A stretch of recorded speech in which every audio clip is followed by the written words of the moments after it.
AI কি তৈরি করবে নতুন ভাইরাস? ভাবতে পারেন, এমন এক এআই তৈরি হয়েছে যা ভবিষ্যতে নতুন ভাইরাসের নকশা তৈরি করতে সাহায্য করতে পারে। বিজ্ঞানীরা বলছেন, এই প্রযুক্তি যেমন জীবন বাঁচাতে পারে, তেমনি ভুল হাতে পড়লে তৈরি হতে পারে ভয়ঙ্কর জৈব হুমকি। তাহলে কি এআই একদিন মানুষের জন্য নতুন বিপদ হয়ে দাঁড়াবে? বিশ্বজুড়ে বাড়ছে উদ্বেগ। প্রাণঘাতী ভাইরাস তৈরিতেও সক্ষম হতে পারে কৃত্রিম বুদ্ধিমত্তা বা এআই। এআই এখন শুধু প্রযুক্তির জগতেই সীমাবদ্ধ নয়, জীববিজ্ঞান ও চিকিৎসা বিজ্ঞানের ক্ষেত্রেও এটি বড় ধরনের পরিবর্তন এনে দিয়েছে। নতুন ওষুধ আবিষ্কার, প্রোটিনের গঠন বিশ্লেষণ এবং জটিল রোগের চিকিৎসায় গুরুত্বপূর্ণ ভূমিকা রাখছে এআই। কিন্তু একই সঙ্গে বিজ্ঞানীদের একটি বড় অংশ উদ্বিগ্ন হয়ে উঠেছেন অন্য একটি সম্ভাবনা নিয়ে।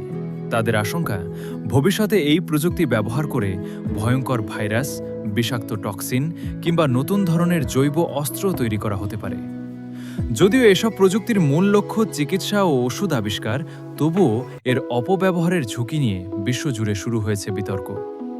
প্রযুক্তির দ্রুত অগ্রগতির সঙ্গে সঙ্গে জৈব নিরাপত্তা নিশ্চিত করাও এখন বড় চ্যালেঞ্জ হয়ে দাঁড়িয়েছে। সম্প্রতি বিজ্ঞান বিষয়ক সাময়িকী নেচারে প্রকাশিত এক প্রতিবেদনে বলা হয়েছে, সমুদ্রে কোন স্নেল নামে এক ধরনের বিষাক্ত শামুক রয়েছে। এর বিষে থাকা কোনোটক্সিন নামের কিছু প্রোটিন মানুষের স্নায়ুতন্ত্রকে অকার্যকর করে দিতে পারে। এই বিষের প্রভাবে শরীরের কার্যক্রম হঠাৎ থেমে যেতে পারে এবং অনেক ক্ষেত্রে মৃত্যুও ঘটতে পারে। সবচেয়ে ভয়ঙ্কর বিষয় হল, এর কোনো নির্দিষ্ট প্রতিষেধক নেই। তবে সব কোনোটক্সিন ক্ষতিকর নয়।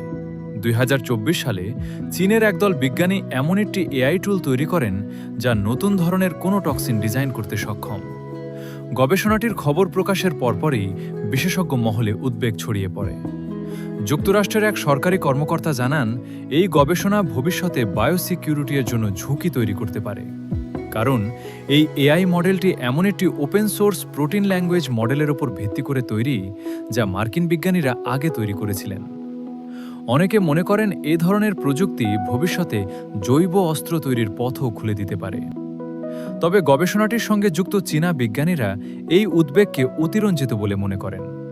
চংকিং বিশ্ববিদ্যালয়ের গবেষক ওয়ে সু বলেন, তাদের কাজের উদ্দেশ্য ওষুধ আবিষ্কার করা, ক্ষতিকর উপাদান তৈরি নয়। তিনি আরও বলেন, শুধু এআই দিয়ে কোনো বিষের নকশা তৈরি করলেই তা বাস্তবে তৈরি করা সম্ভব নয়। এর জন্য প্রয়োজন অত্যন্ত উন্নত ল্যাব, বিশেষজ্ঞ বিজ্ঞানী এবং জটিল যন্ত্রপাতি। তবুও বিজ্ঞানীদের একাংশ সতর্ক করে বলছেন, জৈবিক এআই প্রযুক্তির দ্রুত অগ্রগতি ভবিষ্যতে বড় হুমকি হয়ে উঠতে পারে। বর্তমানে এআই নতুন প্রোটিন ডিজাইন করতে পারে, ভাইরাসের গঠন বিশ্লেষণ করতে পারে, এমনকি ভবিষ্যতে কোনো ভাইরাস কিভাবে পরিবর্তিত হতে পারে সেটিও অনুমান করতে সক্ষম। কিন্তু প্রশ্ন হল, এই শক্তিশালী প্রযুক্তি কি মানবজাতির উপকারে ব্যবহৃত হবে, নাকি একদিন হয়ে উঠবে নতুন ধরনের হুমকি? আপনার মতামত কি? কমেন্টে জানাতে ভুলবেন না। আর এমন প্রযুক্তি ও বিজ্ঞানভিত্তিক রহস্যময় তথ্য জানতে সাবস্ক্রাইব করুন শ্রীস এম ওয়ার্ল্ড এক্স।